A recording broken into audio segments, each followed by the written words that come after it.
Through 25 seasons, 4,561 episodes, I believe The Oprah Winfrey Show is one of the greatest classrooms in the world. I really never thought of it that way. The aha moments, the breakthroughs, the LOLs, the connections, the occasional ugly cry. I miss him so terribly. I miss him every single minute. The moments that mattered. The eye-opening life lessons. Never allow them to take you somewhere else. I'm bringing them back. It's time to open the vault. I've personally chosen these classic episodes to share with you again. Every single person you ever will meet shares that common desire. They want to know, do you see me? Do you hear me? Does what I say mean anything to you? You are listening to The Oprah Winfrey Show, the podcast.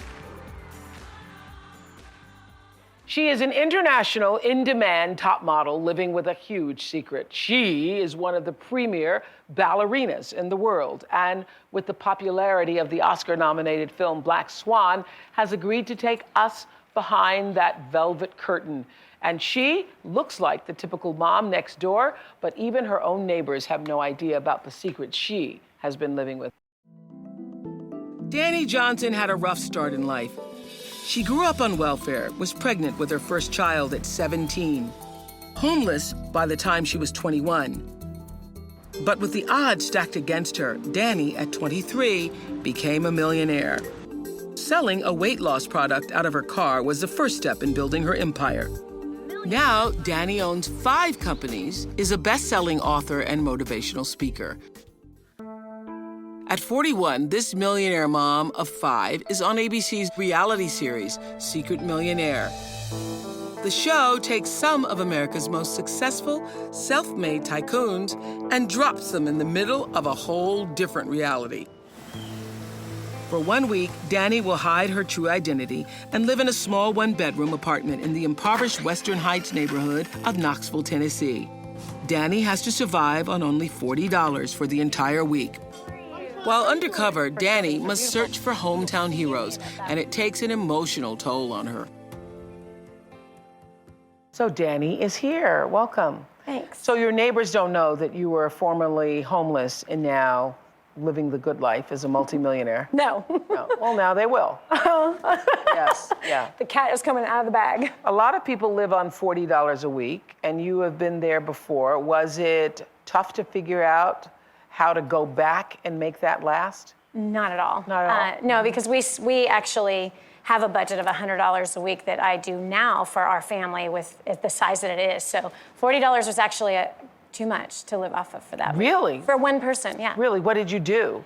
Well, I obviously they didn't give me much time to try to budget things out. I had no idea what I had in that house, nothing. So I had actually $20 worth of food left over, and I still keep the leftover money in my wallet.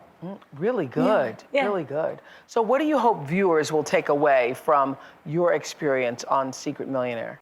That this country is in great need. What they must do is get off the couch and use what they have. You don't have to have a lot of money to be able to help people that are in need.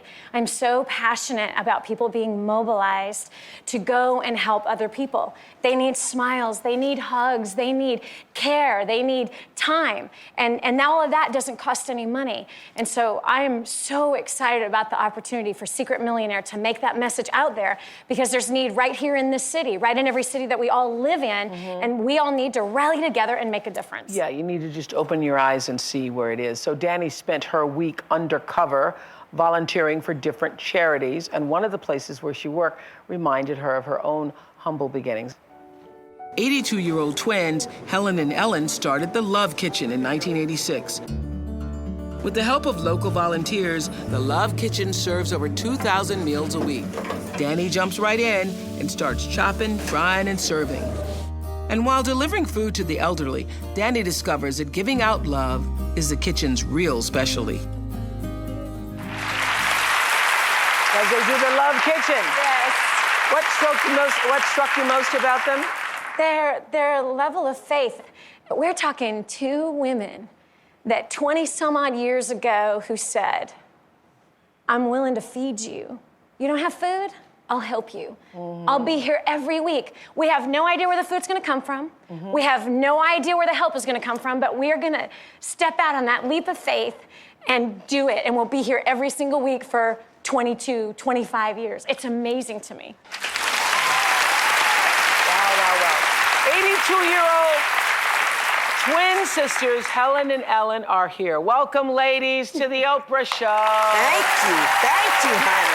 Thank you. So, Ellen, I hear the Love Kitchen has a motto. What is the motto? Everybody is God's somebody. Everybody is God's somebody. I love that. You all are 82 years old. Oh, yes. Yes. She's 5 minutes older. Yes. 5 minutes older. Yes, but I'm 50 pounds heavier than 50 pounds heavier. You don't look it, so that's okay. So, do you think you'll ever slow down? Oh, no, we don't want to slow down, honey. No, you don't. No, we don't, honey. I pray to the Lord when he gets ready to take me home and take me on my feet. Really take you on your feet? Yes. What did you think when Danny revealed herself to, first of all, I'm sure you were happy to have her as a volunteer. And then when she revealed herself to be a millionaire, what did you think?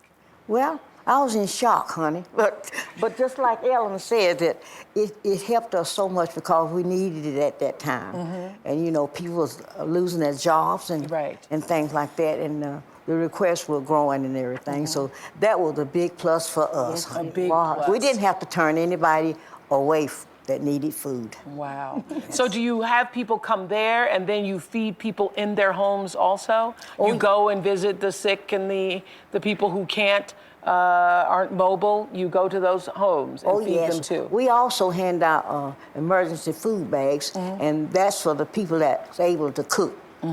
But we deliver from 1,400 to 2,200 meals to our homebound people every Thursday. Every Thursday? Oh, yes, honey. And I just wish you could see those wonderful people enjoy what we do. Yeah. The elderly people. Listen, they worked all their lives, and now they're homebound, and some of them are bedfast. And they call us, thanking us for the food, and praying with us on the phone. Don't you know that's what keeps us going? I believe that is true. Yes, honey. So how did this experience change you, Danny? It put so much more of a fire.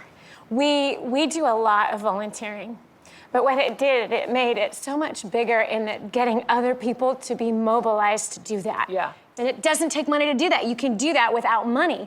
You can do that with time and love and cooking and frying up some chicken. Oh, yeah. Which is what we did together. Well, don't you love it too? Because I think there's nothing like giving. There's nothing that gives back like giving, nothing that gives to you like giving. So how was it for, I mean, I know how I feel when I'm going to be giving a prize or a present or favorite things on the show. I can't sleep the night before knowing that people are going to experience that. How was it for you knowing the whole time that you were keeping this secret? I love doing the work of being in the trenches and doing that. And so the last day was incredibly nerve-wracking because I didn't want them to know. I wanted to just slip the check under the door because I didn't want anyone to know that it was me. I just wanted them to get the check and, you know, maybe I could be a fly on the wall and watch their experience. But Didn't you want to see that face? I mean, Ellen's face, that was priceless.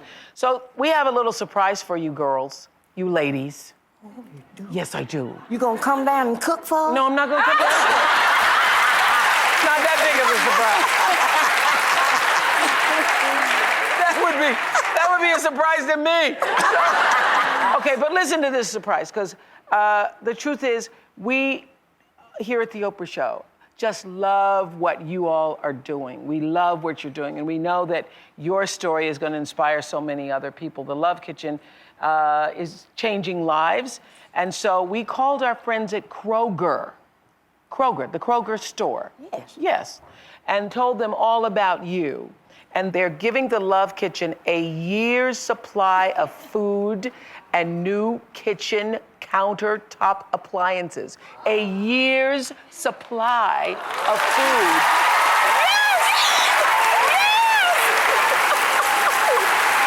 Yes! A year's supply.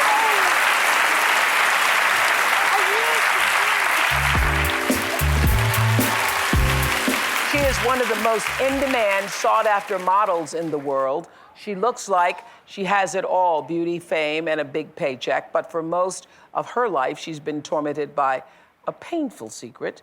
We'll reveal that in a minute. But first, meet fashion's new it girl, Leah T. She's been called a true goddess and is taking the modeling world by storm, strutting the catwalk from Paris to New York. Known as Leah T, this stunning Brazilian beauty with her exotic features and flawless figure has gone from backroom assistant to supermodel status in just months. The 28-year-old star of Givenchy's most talked about ad campaign ever is causing a stir. From posing nude in French Vogue to kissing Kate Moss on the cover of Love magazine. And now on the brink of international fame, this it girl is making headlines for more than just her striking looks. Leah T has been making headlines because Leah T was born a boy. Straight off the runway from Brazil, please welcome Leah T.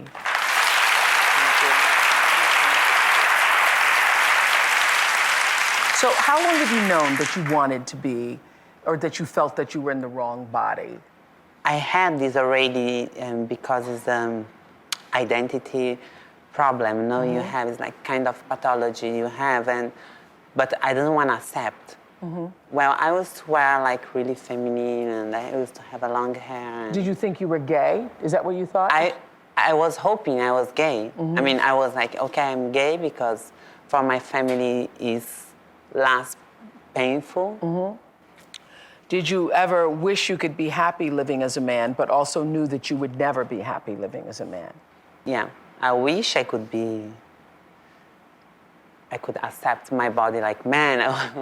I think everybody would be much more easy the life for me if I would like be a straight guy and having a girlfriend, family, and daughters, married, all this normal life. But it's something in your brain. Born in the wrong body is what I've heard a lot of people say. Born in the wrong body. So how hard was it to tell your soccer-playing father that you wanted to no longer be a boy? How hard was that? Everybody was thinking it would be a big shock, these things, but actually, like, my father, he was the person most surprised me because he was like, if you're a boy, if you're a woman, if you want to be a dog, whatever you want to be, I'm gonna love you for what you are, you know. I just come now from Brazil, and they did a show, and then he called my sister and he said, now I can die happy, because after what I saw... He saw you in the show? He saw me in the show, and he said, now I can die happy because I'm so proud of her. You know, really? Like, yes. And your mother? My mother, she's, that's strange because everybody thinks the mother, they accept more, but I come from a really religious family, especially my mom's really Catholic family. Well, for her was fight with her religion. Well, it's something strong, but she's always next to me and she accepts me very well. Leah T is creating quite a stir in the fashion industry as the world's first transgender supermodel. She's the hot new face of Givenchy, and she's been strutting the catwalks from New York to Paris, where we caught up with her during Fashion Week. We are here in the backstage of Givenchy. It's my second show I'm doing for them. And now we're gonna have a hair and makeup. Well, you're looking flawless. She's Leah T, the one and only. There are fittings and photo shoots. This is beautiful, Leah. Rehearsals and runways. Strong walk, but not too fast. The show is over and I don't fall and let's go to the party. Leah T is the world's first transgender supermodel. Yes, some of your pictures are very revealing. How do you, if I may ask, how do you hide your peanuts? You must have to strap that thing down in there. Really? Where is it? Like, really, how do you hide it? Oh, this is a good question because everybody asks me this question. Yeah, well, how everybody can- wants to know. Special demands, Yeah. like when I work with, they say, how can you do it, It's really uncomfortable, actually. You have to put all it back. Mm-hmm. And then you wear like really small underwear. Mm-hmm. And then it's fit, everything is, but it's really uncomfortable. Yeah. After a while. So right now you have that look, that sultry look like come here, but really you're thinking, I can't wait to get out of this thing. Something like that. You're thinking, ouch. Is that what you're thinking? Especially for a seat. Yes, for a seat. I can believe position it. wasn't the best. I can believe it. Okay, so Leah lived as a gay man before deciding to live as a woman. So are you attracted to men or attracted to women? Yeah. I wasn't gay. You weren't gay.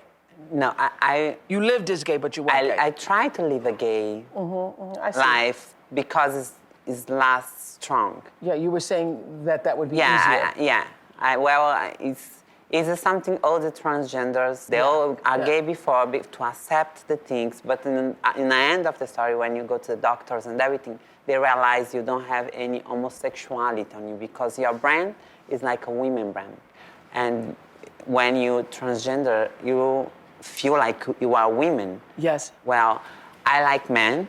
Yeah. Me, I prefer men's. Mm-hmm. Do men's prefer you too? Yes. They do? They do. Yeah, definitely. Okay. All right. I just wonder. I mean, I hope. But I can imagine.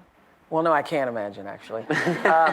But I had read that you had said that having a penis, that you really don't like having sex with your penis anymore because that doesn't make the penis doesn't feel like that it's a part of you as a woman, and so you prefer not to have sex because the penis is sort of in the way, if I may say so, right? Yes. Okay. For me. Yeah. I know another one, they have fun with what they have. Yeah. It's not my case. When do you think you're going to have the surgery? I mean, I have to go to the court in next month, and then I hope they give me the authorization to do the operation. Then I go to do the operation. This is in Italy? In Italy, In Italy. You have to get authorization to do it, yes. really. You need to go to some doctors, specialists, therapists, and then they give you a paper, then you go to the court. So will that be the final thing for you? Because now it's gone, it's goodbye. I think You can't bring it back. No. All the best. Thank you, Leah T.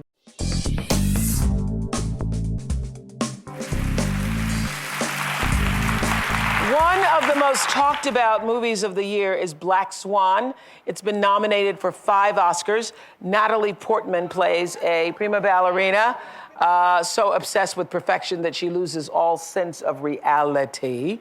We wanted to know if the world of ballet is really that intense. So a few days ago, the renowned New York City Ballet gave us unprecedented backstage access. Take a look. Today is a performance day, so it is a busy day. My daughter's been up since 5:30. It takes 100% to be a ballerina, 100% to be a wife, and 100% to be a mother. For Jennifer Ringer, dancing is a life that commands complete discipline and dedication. In the ballet world, dancers are pushed to their physical and mental limits to ensure that their every move is executed with absolute perfection. The desire to nail the performance and to be perfect sometimes can feel overwhelming. They obsessively train their bodies to stretch, bend, and twist in unthinkable ways. Jennifer first stepped up to the bar at 10 years old, devoting her entire life to ballet. Now, at the age of 37, the years of wear and tear on her body have started to take effect. My bones and my joints will crack and crunch. Sometimes, when I lift my leg to the back, it doesn't go quite as high as it used to. Ballerinas can spend up to 12 hours a day, 6 days a week dancing. It's about 2 hours before I'm gonna be on stage. I need to get my makeup done and do my hair. What people don't realize is that when we dance, a lot of times we get very red in the face, we get very sweaty. So we have to put on this really thick makeup so that we still look calm and cool. We just try to look like the best version of ourselves. Just like And everything else in ballet, my hair has to be perfect, my makeup has to be perfect. It's part of the whole perfectionism thing. Everything has to be in its place. It can get a little obsessive trying to find all the little things that are wrong, actually. And there it is. I'm all ready. Just a couple minutes, the curtain will go up, we'll be out on stage dancing. I do feel the adrenaline starting to kind of build up. It's do or die, you know, we're going out on stage and this is it. The stage is a different world. The second that an audience member can see us, we have to be somebody else. We just put so much work into it. We strive for everything to look exactly right. When the curtain comes down, it really feels like it's a sense of accomplishment.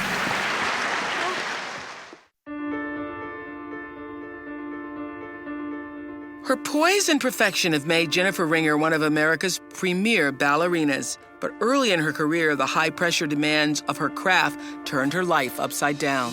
About 13 or 14 years ago, I was rehearsing 8 hours a day and then performing every single night, and it was just a lot for me to cope with.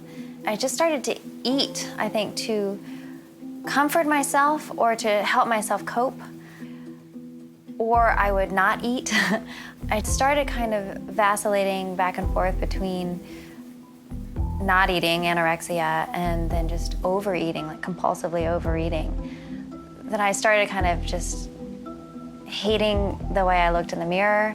I started just feeling kind of worthless, and I just was in such a dark place. I equated my worth with my ability to act perfect and just how I looked. So for the movie Black Swan, Natalie Portman lost 20 pounds and she is tiny. How do you feel about the weight standards for a ballerina's body? Well, you know, in order to be a dancer, we do have to be honed to a fine point. So we do need to be thin. We need to be, I guess, at the best physical place we can be. And that being said, you know, also, as dancers, we dance for 7 or 8 hours a day.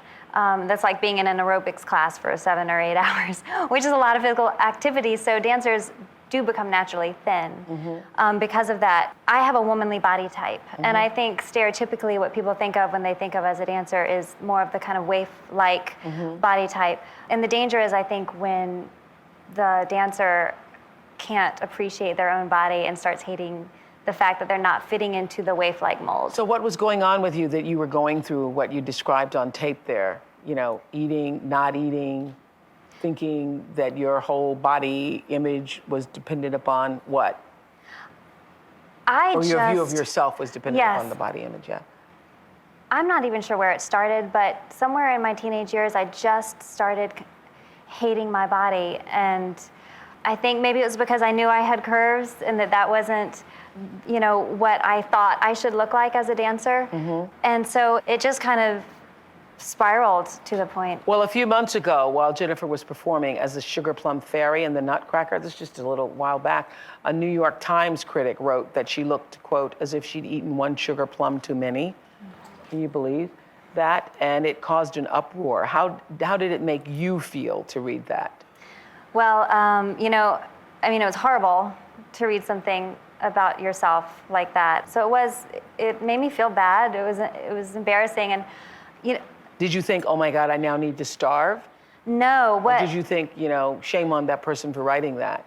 You know what I actually thought? You know, my first thought was, it's happened. This is my worst nightmare. Somebody has called me heavy in the press, and lots of people are going to read about it. Was that the first time?